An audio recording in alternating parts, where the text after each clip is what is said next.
Hey, it's your favorite firebird, Phoenix Bonfire, and I am coming to you with today's train of thought from my blog, Coffee with Phoenix. Today's blog is titled, The Tragedy of Yummy. America has learned nothing. I recently watched another video about Robert Yummy Sandifer. It was shared to my timeline on Facebook via Shy the Woke Ratchet. And even if she hadn't shared it, I would have found it eventually because Yummy is never far from my mind. As a Chicago native who was just 1 year older than him at the time of his execution, he was 11, I was 12. I tend to think about him from time to time, and as such, I seek out media about him. Learning about his life through the news and neighborhood gossip, it was culture shock for me. I didn't know that children were living lives in such harsh conditions. I mean, I knew, but it was not at the forefront of my consciousness as a 12-year-old child. My parents did a good job of nurturing us despite living in poverty. My younger siblings didn't even realize we were poor until they got to high school, according to my younger sister. I was a pretty sheltered child with a starving curiosity, so I always had my nose in a book. Yummy made me look up from my books and really see my surroundings. I say all this to give background on why I carry this child with me. I just feel like someone has to remember him fondly because he was painted as a monster, a super predator even. In the clip linked in my blog, you hear Hillary Clinton refer to children like him as lacking empathy and having no conscience. She even follows that with, we could talk about how they ended up that way. We could, and we should, but she never did. She never brought up all the systemic failings that led to him being a victim of his circumstances.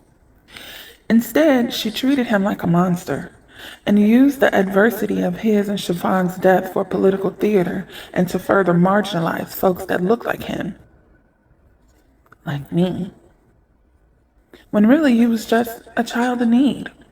A child she, as a person holding a position of power, failed.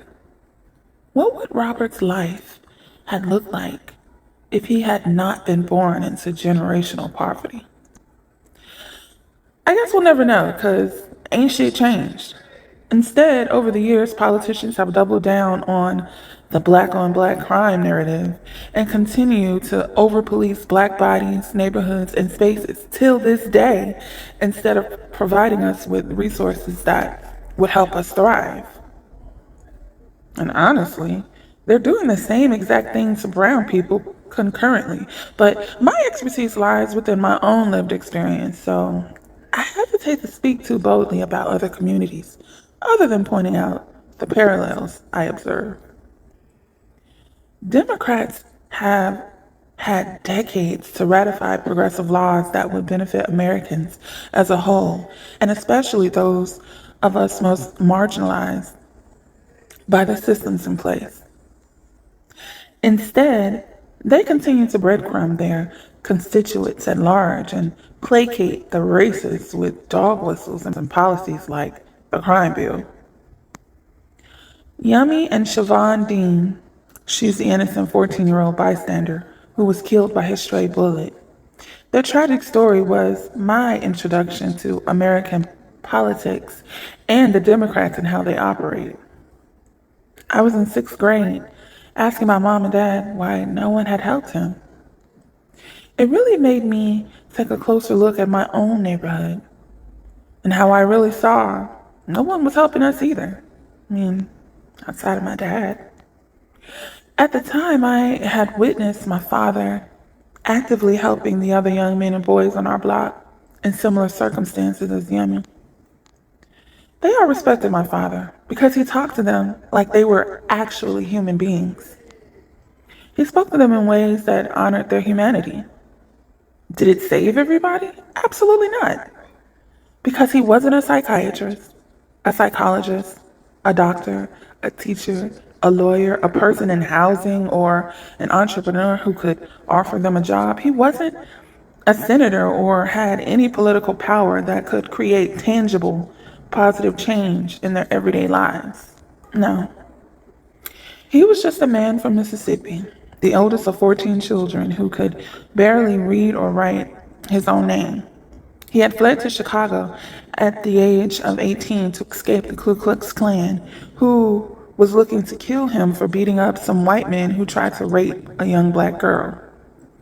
Side note, Ku Klux Klan is such a stupid, unserious name. What the fuck does it even mean? Okay, I digress. Other than the knowingness of his own life's experience surviving and offering them a soft, judgment free place to land, there was nothing corporeal he could offer these young men and boys that would help them out of their circumstances. We were, after all living in the same poverty together.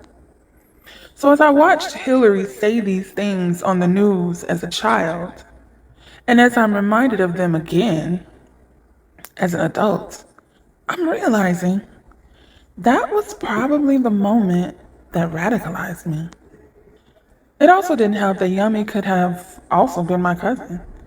People who knew our family often thought we were related since we shared a last name.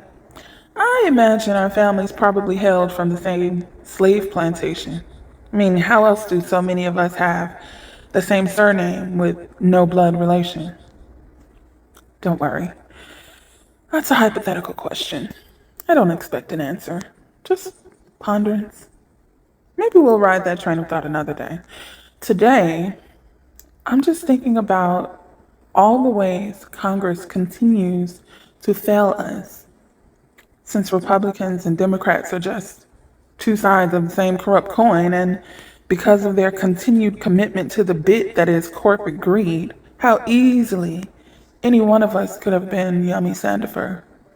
And since nothing has changed, all of the Yummy Sandifers that have come after him, whose stories go untold.